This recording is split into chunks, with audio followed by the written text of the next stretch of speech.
Tonight, we have a follow-up to our CBS News investigation that exposed an insurance scam in which taxpayers are the victims.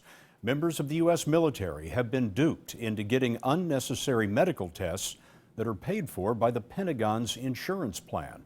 After our report aired last night, we confirmed that the federal government has opened a criminal investigation. Here's Jim Axelrod. This heap of trash dumped into a shed at a clinic near Fort Hood contains soldiers' social security numbers, medical information, DNA specimens, and more than 60 photocopies of military IDs. It's outside one of 3 clinics we showed you last night where marketers offered soldiers $50 Walmart gift cards in exchange for their urine and DNA. Some of those samples were sent to the Cockerell Dermapathology Lab in Dallas, which billed the military's insurance, TRICARE, for millions of dollars worth of drug tests, many of which were unneeded. Pentagon investigators are now trying to find out who made money at their expense and how much. TRICARE, like many things within the Department of Defense, is a very large operation.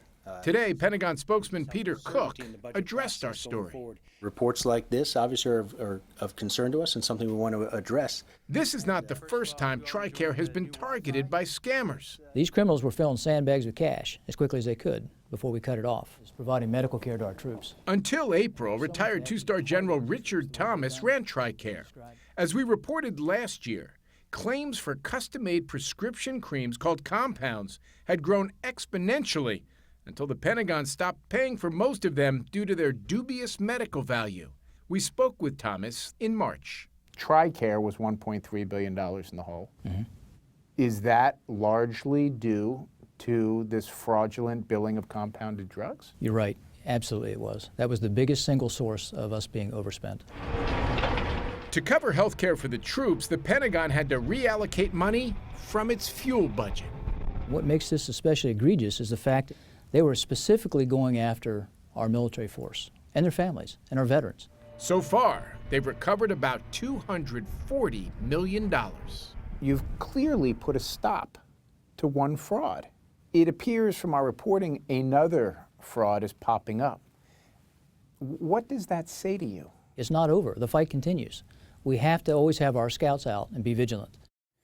Cockerell Dermapathology tells us there is a possibility individuals did not follow the company's compliance requirements and is voluntarily returning significant amounts of money. Scott, one estimate pegs the number of soldiers duped in the scam to be at least 2,000. Jim Axelrod with our investigation tonight. Jim, thank you.